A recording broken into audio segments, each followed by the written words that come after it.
dealing with difficult people or situations. This comes up an awful lot, so it's always worth going through.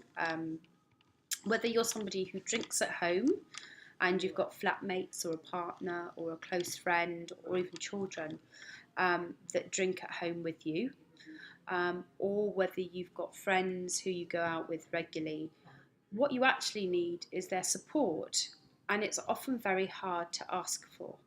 And I want to give everybody permission to be able to say that you want something.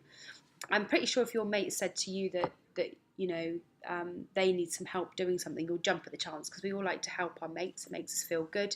These are people we care about, and you can do the same. It's okay. It's okay to ask.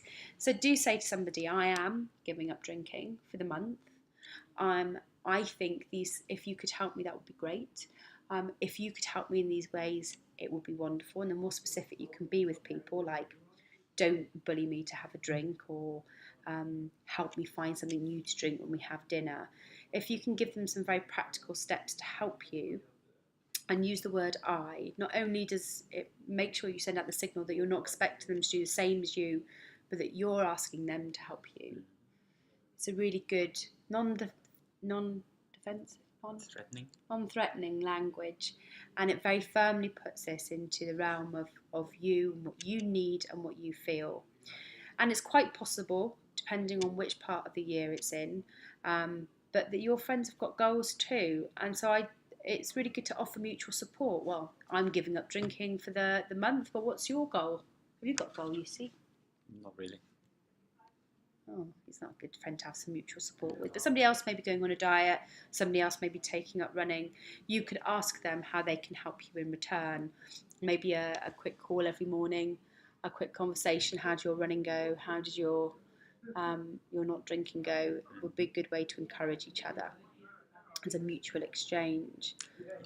And I think we mentioned somewhere that there may just be someone in your life that you just can't do this with, and it might be okay to just try to avoid them for a few weeks. Yeah, that's the last on the list. Last results. So it is. But longer term, that might not be possible, and if they live in the same house as you, it might not be possible. So you might need to be firm and have some escape strategies. But yes, avoid is is an acceptable tactic, and it's okay. This is about you. It's often that people think you're already perfect. So you might need to put yourself into their shoes when you tell them you're doing something, because they may not see what you see. Because a natural reaction when you say that there's something bad about you or that you're unhappy with is for me to go, don't be ridiculous. You're not. You're wonderful, you're lovely and amazing, and you never embarrass yourself, because that's what we want to do. But we might know, only we really know how alcohol affects us and the overall long-term compounded impact. They only see you in snippets. What they want to do is reassure you, because they think you're doing something that might not be necessary. Mm-hmm. And so rather than feeling that they're bullying you, come back to using this I word, which is, actually, I want to try this. I want to do it for my health. And it's a decision that I've made. And you might not see it from the same perspective, but this is how I feel. But it's nice to think that our friends might be coming from the perspective that they already think that we're perfect. And they probably don't know you as well as you Nobody think. Can know you as well as you. No. It's true. And sometimes people can feel very judged. Yes, and alcohol is a funny one. They feel that you're... The moment someone stops drinking, everyone else thinks, am I drinking too much? As they get defensive. So lots of people say to me all the time, oh, but I enjoy drinking. And I go, that's great. I'm not asking you to give up. Ta-da! It's magic. Mm. Or that actually people often do talk about their own drinking. You might have to listen to that. That can also get quite boring. But generally, because of where alcohol is in society at this point in time, people often feel very judged and therefore get quite defensive. So again, put yourself in their shoes. It doesn't mean they're automatically somebody you'll need to avoid. They just need to get that bit out of the way, and they may need to hear you say the words, this isn't about you, this is about me.